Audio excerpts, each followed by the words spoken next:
लिए बाहर दूसरी तरफ रहने के लिए एक छोटी सी जगह बनाती है और उसे खाने के लिए चारा और पानी देती है। चारा खाकर छाया मधु की सेवा से बहुत प्रसन्न हो जाती है और मधु से कहती है, मधु तुम कितनी अच्छी हो, अपने माँ बाप से बगावत करके मेरी सेवा कर रही हो। अब मैं चाहती हूँ कि तुम अंदर से जाकर बर्तन ले आओ और मेरा दूध निकालो। छाया, क्या तुम दूध देती हो? हाँ मधु, मैं बहुत सारा दूध देती हूँ। मधु दूध निकालने के लिए अंदर से जाकर एक छोटा सा बर्तन लेकर आती है, लेकिन छाया उसे कहती है कि उसका दूध इतने छोटे से बर्तन में नहीं आएगा। फिर मधु जाकर दूध के लिए एक बड़ा सा बर्तन लेकर आती है। मधु को इतना बड़ा बर्तन ले जाता हुआ देख उसके माता पिता हैरान रह जाते हैं। जब मधु छाया का दूध निकालने लगती है तो वो इतना बड़ा बर्तन 1 मिनट में भर जाता है। छाया मधु से और बर्तन लाने के लिए कहती है। मधु और बर्तन लेकर आती है और वो बर्तन भी दूध से मिनटों में भर जाता है। धीरे धीरे करके घर के सारे बर्तन छाया के दूध से भर जाते हैं। ये सब देखकर मधु के माता पिता हैरान रह जाते हैं और आकर छाया से हाथ जोड़कर माफी मांगते हैं। देखा माँ बाबा, मैं कहती थी ना छाया बहुत अच्छी है, वो कोई मामूली बकरी नहीं है। हाँ मधु, तुम सही कहती थी, हम ही गलत थे। छाया, हमें माफ कर दो, हमने तुम्हें अपने साथ रखने से इनकार किया, तुम्हारे थनों को एक बीमारी का नाम दिया। हमें नहीं पता था कि तुम कोई मामूली बकरी नहीं बल्कि जादुई बकरी हो। हाँ छाया, हमें क्षमा कर दो, हमने तुम्हारा निरादर किया। हमें नहीं पता था कि भगवान ने कुछ न कुछ सोच समझकर तुम्हें हमारे घर में हमारी गरीबी को दूर करने के लिए भेजा है। छाया, अब हम तुम्हें खुद से कभी दूर नहीं करेंगे, तुम हमारे इसी घर में रहोगी और हम मिलकर तुम्हारी खूब सेवा करेंगे। अरे धीरे बोलो मालती, कोई आस पड़ोस वाला हमारी बातें सुन ना ले, और किसी को हमारी छाया के बारे में पता नहीं चलना चाहिए कि वो एक जादुई बकरी है और इतना सारा दूध देती है। लेकिन ये सारी बातें नारद का पड़ोसी हडिम्बा दीवार के उस पार से सुन रहा था। अरे बाप रे, तो ये बात है। ये बकरी 10 दिन पहले मुझे जंगल में दिखी थी, लेकिन मुझे अजीबोगरीब लगी, इसलिए मैंने इसे घर नहीं लाया। इस बकरी पर तो पहला हक मेरा है। इतना दूध देने वाली बकरी नारद मैं तुम्हारे घर में कैसे रहने दे सकता हूँ? मैं आज रात को ही इस बकरी को तुम्हारे घर से गायब कर दूंगा। नारद और मालती के साथ साथ भेड़े भी छाया को अपना लेती हैं और अपने साथ रहने के लिए जगह दे देती हैं। वही रात को जब नारद, मालती और मधु सो जाते हैं तो दीवार से कूदकर हडिम्बा छाया को चुराने के लिए आता है। जैसे ही वो छाया को खोलकर अपने साथ ले जाने लगता है, तभी छाया उसे अपनी सींगों से जोरदार टक्कर मार देती है। हडिम्बा उछलकर दीवार से टकराता है। वहीं दीवार के साथ एक बड़ी सी कील लगी होती है। हडिम्बा के कपड़े उस कील में फंस जाते हैं और वो दीवार के साथ लटक जाता है, जिस वजह से वो दीवार से नीचे नहीं उतर पाता। छाया और उसके साथ भेड़े जोर जोर से चिल्लाकर अपने मालिक को जगाने लगती हैं। आवाजें सुनकर जब नारद, मालती और मधु बाहर आते हैं तो वो हडिम्बा को दीवार से लटका हुआ पाते हैं। हडिम्बा, तुम यहाँ इतनी रात को क्या कर रहे हो और तुम दीवार के साथ कैसे लटक गए? नारद, मुझे यहाँ से नीचे उतारो, मैं नीचे उतर नहीं पा रहा हूँ। छाया, मेरी बच्ची, तुम ठीक तो हो ना?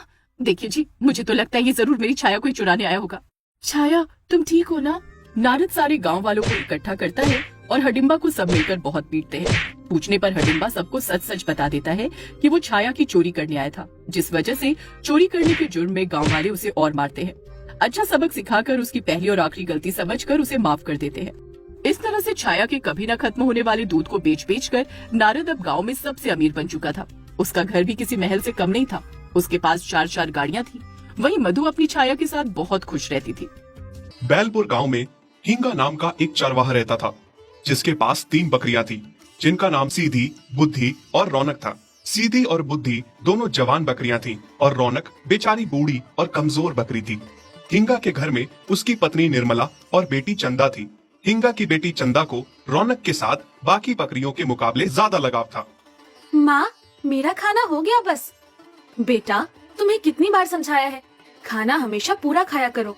तुम हमेशा उस रौनक के बहाने ज्यादा खाना लेती हो, बाद में बोल देती हो पेट भर गया है और आधा खाना उस बूढ़ी बकरी को जाके देती हो। बेटा, क्या हम उसे चारा नहीं देते? फिर क्यों तुम ऐसा करती हो? अगर खिलाना पिलाना है तो बुद्धि और सीधी को खिलाओ ना, जहाँ से कुछ फायदा भी हो रहा हो। माँ बापू, आपको पता है मुझे रौनक से कितना प्यार है। आप मना भी करोगे तब भी मैं उसे खिलाऊंगी पिलाऊंगी, और सीधी और बुद्धि को खिलाने पिलाने के लिए आप हो ना। दरअसल रौनक अब बहुत बूढ़ी हो गई थी और वो कमजोर भी बहुत थी। इस वजह से उसकी कदर भी कम हो गई थी। जब रौनक जवान थी तब वो खूब दूध देती थी और उसी का दूध पी के चंदा भी बड़ी हुई थी। पर मालिक और मालकिन अब उसका ये एहसान भूल चुके थे। रौनक अब कुछ भी खाती पीती तो उसके शरीर को लगता ही नहीं था। ऊपर से मालिक उसे सूखा ही चारा खिलाते थे। वही सीधी और बुद्धि खूब जवान थी, दूध भी देती थी। उनके दूध की वजह से हिंगा का घर चलता था। फिर एक दिन की बात है। अरे प्रणाम सरपंच साहब, आइए आइए। कैसे? प्रणाम हिंगा, कैसे हो? मैं ठीक हूँ मालिक। आप बताइए कैसे आना हुआ, और आप इतना परेशान क्यों लग रहे हैं? क्या बताऊं हिंगा, बहुत ही दुविधा में हूँ। मेरी पत्नी बहुत ही बीमार है, उसे हृदय रोग है, बहुत बड़ी गंभीर बीमारी है। बहुत पैसा खर्च किया लेकिन कोई फायदा नहीं हुआ। डॉक्टरों का कहना है कि उसे अगर बकरी का दूध हर रोज पिलाया जाए तो वो ठीक हो सकती है, और यहाँ दूर दूर तक बकरी का दूध तुम्हारे अलावा किसी के पास नहीं है। क्या क्या तुम मेरी पत्नी को बचाने में मेरी इतनी सी मदद नहीं करोगे? मुझे अपनी घर की बकरी का दूध नहीं दोगे? लेकिन मालिक, मेरे घर का दूध पहले से ही किसी के घर में जा रहा है, मैं आपको कैसे दे सकता हूँ? मुझ पे मेहरबानी करो, मैं तुम्हें डबल भाव दूंगा दूध का, पर इनकार ना करो। डबल भाव सुन के हिंगा सोच में पड़ जाता है। ठीक है सरपंच साहब, बात आपकी पत्नी की जान की है तो मैं आपको दूध देने को तैयार हूँ। आप रोज आके मेरे घर से दूध ले जाइए। बहुत बहुत धन्यवाद तुम्हारा। अरे वाह जी, ये तो हमारी चांदी ही चांदी है। दूध अब डबल भाव में बिकेगा। सीधी और बुद्धि तो हमारे लिए सोने का अंडा देने वाली मुर्गी से कम नहीं है। हाँ निर्मला, तुम सही कह रही हो। आज से तुम सीधी और बुद्धि को और ज्यादा खूब खिलाया करो ताकि वो ज्यादा से ज्यादा दूध दें। ये सारी बातें पीछे खड़ी सीधी, बुद्धि और रौनक सुन रही थी। सीधी और बुद्धि को ये सुन के खुद पे बहुत ही घमंड हो रहा था, और फिर वो रौनक को ताने सुनाने शुरू कर देती हैं। सुना बहन बुद्धि, तुमने मालिक क्या कह रहे थे? हमें और ज्यादा खिलाने पिलाने की बातें कर रहे थे। हाँ बहन सुना, आखिर खिलाए पिलाए भी क्यों ना, हम दोनों मालिक के इतने काम जो आती है। नहीं तो इस बूढ़ी रौनक की तरह थोड़ी, जो किसी काम की नहीं है, ना अपने किसी काम की, ना मालिक के किसी काम की। तुम दोनों ऐसा क्यों कह रही हो? एक दिन तुम्हें भी यही आना है जहाँ आज मैं हूँ। एक दिन तुम्हें भी ये बुढ़ापा और कमजोरी देखनी है। जब मैं तुम्हारी तरह जवान थी, मैं भी बहुत सारा दूध देती थी। चंदा मेरा दूध पी के ही बड़ी हुई है। हाँ देखो तो, बूढ़ी हो गई है पर अकड़ देखा अभी तक नहीं गई। मैं तो कहती हूँ तुम्हारा जीवन व्यर्थ है, किसी काम की नहीं हो तुम। हाँ सीधी सही कह रही है। मुझे तो लगता है कुछ दिनों में मालिक तुमसे तंग आके तुम्हें कसाई को बेच देंगे। सीधी और बुद्धि की बातें रौनक को बहुत दुखी करती हैं। वो बहुत रोती है। रौनक का रोना देख के चंदा को बहुत बुरा लगता है। उसके माँ बाप रौनक के साथ जो कुछ भी कर रहे थे उसे बुरा लग रहा था। रौनक, तुम मेरी माँ से कम नहीं हो, मुझे इस बात का एहसास है। माँ ने मुझे बताया था कि मैं तुम्हारा दूध पी के ही बड़ी हुई हूँ। तो क्या हुआ, आज बापू और माँ तुम्हारा एहसान भूल गए हैं, पर मुझे इस बात का पूरा एहसास है। मैं तुम्हें कुछ नहीं होने दूंगी, और कोई तुम्हारा ख्याल रखे ना रखे, मैं रखूंगी और खुद से कभी दूर नहीं जाने दूंगी। तुम मेरे लिए माँ से कम नहीं हो। बस इस तरह से हिंगा के घर से रोज बकरियों का दूध सरपंच के घर उनकी बीवी के लिए जाने लगा। सीधी और बुद्धि इस बात से अपने ऊपर खूब मान करती और रौनक का मजाक उड़ाती थी। साथ ही हिंगा और उसकी पत्नी डबल भाव में दूध बेच के बहुत खुश थे। सुनिए जी, मैं तो कहती हूँ हम लोग इस रौनक को जो सूखा चारा खिला रहे हैं वो भी बर्बाद कर रहे हैं। ना तो ये दूध देती है, ना ही अब इसे खिलाने का फायदा है। इसके शरीर को लगता ही नहीं, बूढ़ी हो गई है, और दुबली पतली भी देखो कितनी है। हाँ कह तो तुम सही रही हो। मैं भी कुछ सोच रहा था बड़े दिन से। जब हमें बकरियों का दूध बेच के इतना फायदा हो रहा है तो एक बकरी दूध देने वाली और खरीद लेते हैं। ऐसा करते हैं, कल ही रौनक को कसाई को बेच के उन पैसों में कुछ और पैसे डाल के एक बकरी और खरीद लेते हैं। कसाई भी इस बूढ़ी बिन मांस वाली बकरी की आधी कीमत देगा। हाँ जी, आप सही कह रहे हैं। पीछे खड़ी रौनक उनकी सारी बातें सुन लेती है। उसे बहुत दुख होता है और फूट फूट के रोने लगती है। सोचती है जब वो दूध देती थी तब उसकी कितनी कदर थी। आज वो बूढ़ी और कमजोर हो गई है तो उनके किसी काम की नहीं रही और उसे कसाई को बेच रहे हैं। माँ बापू, ये क्या कर रहे हैं आप? मैं रौनक को कसाई को नहीं बेचने दूंगी। आप भूल गए उसके एहसान। उसी का दूध पी के बड़ी हुई हूँ मैं। आप ही तो सुनाया करती थी ना मुझे। फिर आज इतने खुदगर्ज कैसे बन गए आप? अगर बेचना ही था तो किसी आम इंसान को बेच देते। आप तो उसे मारने के लिए कसाई को सौंप रहे हैं। कसाई को ना बेचे तो किसको बेचे? कौन लेगा इस बूढ़ी कमजोर बकरी को? कम से कम कसाई थोड़े पैसे तो दे रहा है ना इसके। हाँ बेटी, आज हर कोई अपना फायदा देखता है। इस बकरी से किसी को फायदा नहीं है, इसलिए इसे कसाई को बेच रहे हैं। और यही होता रहेगा बेटी।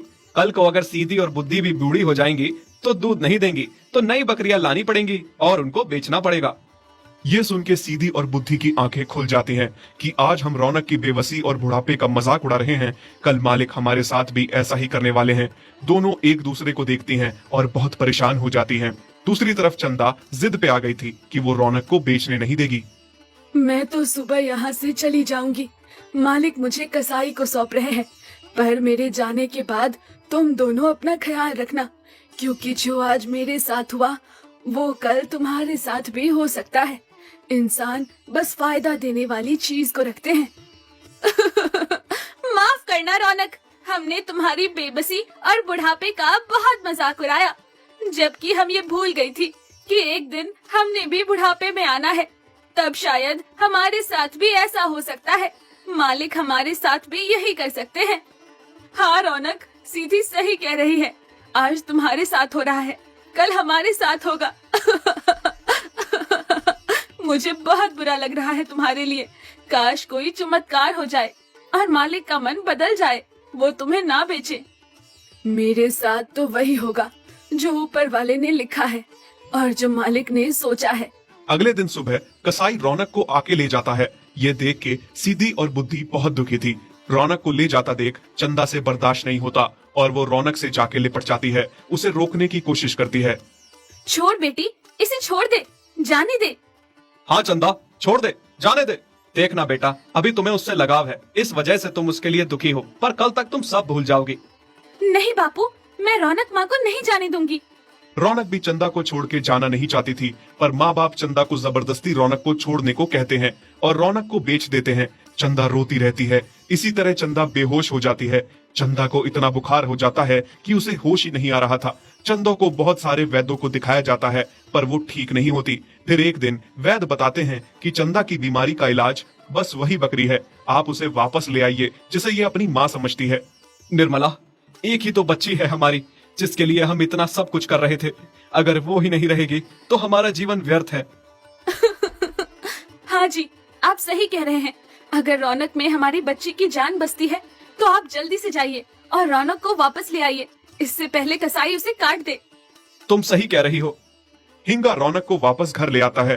चंदा जैसे ही रौनक को देखती है तुरंत होश में आ जाती है और खुशी से पागल हो जाती है, रौनक के गले लग जाती है।